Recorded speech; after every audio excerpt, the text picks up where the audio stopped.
Pinoy Impact Creators presents Mouth-Watering Wednesdays with our members, Bella and Joey.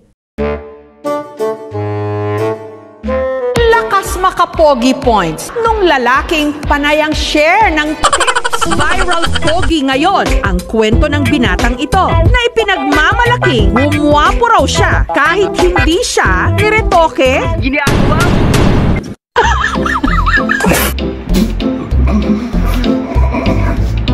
Tara na at samahan nyo kaming tikman ang Maladiwata Pares daw na matitikman dito sa Doha.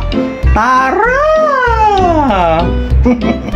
Kaya naman, kung saan nga may sulit at masarap, dapat pinupuntahan. Tara na at samahan nyo kaming tikman ang isa na namang nagte-trending na Pinoy restaurant dito sa Doha. Kaya ano pang hinihintay mo? Tara na! Pikachu! Kung may Diwata Pares sa Pinas, dito sa Cesaro Restaurant, matatagpuan ang mga pagkaing magpapatibok sa puso mo.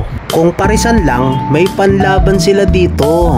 Magkaalamanan na kasama sa kanilang Sizzlers specialty. Pares Bulalo na ang tawag ay Suicide Pares Overload. Hindi ka na nga pahihirapan dito. Suicide na eh. Located nga pala sila sa Zone 13, Street 150, Mushireb, Al Rayyan Service Road. Binga lang pala sila ng Wokod Petrol Station. Para sa mga magme-metro, baba ka lang sa Albida Station. Tumbling ka lang 3 beses, mararating mo na ang location nila. Dahil nga umulan, talaga namang na-enjoy namin humigop ng sabaw. Kaya talaga palang suicide.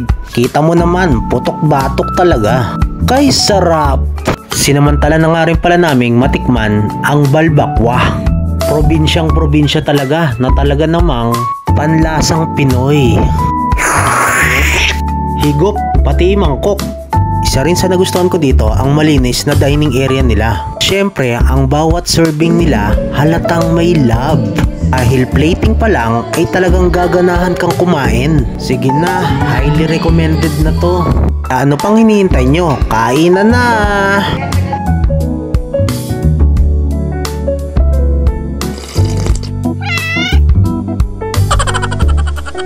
Kita mo naman, Click the link on the description to watch the full video. And follow Bella and Joey for more food recommendations. Ang hirap palang sumupsop ng nakakutsara.